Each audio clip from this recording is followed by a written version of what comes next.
हजारौंको संख्यामा मात्र नभएर लाखौंको संख्यामा विश्वभरका मानिसहरूको आस्थाको केन्द्र मुक्ति क्षेत्रको बारेमा आज हामी चर्चा गर्नेछौँ।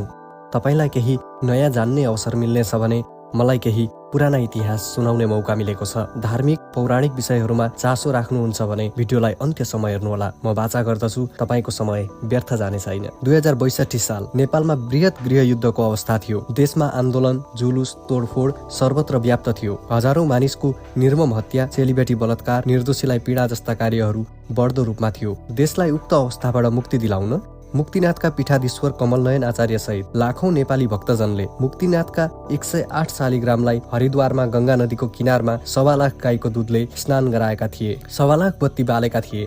दूधले गंगा नदी पुरै सेतो देखिएको थियो भने 1.25 लाख बत्तीको असर अन्धकारमा पनि दिन जत्तिकै उज्यालो भएको थियो। त्यसको केही समय पश्चात नेपालमा गृहयुद्ध समाप्ति भयो र शान्ति स्थापना भयो। हिन्दू साथै बौद्ध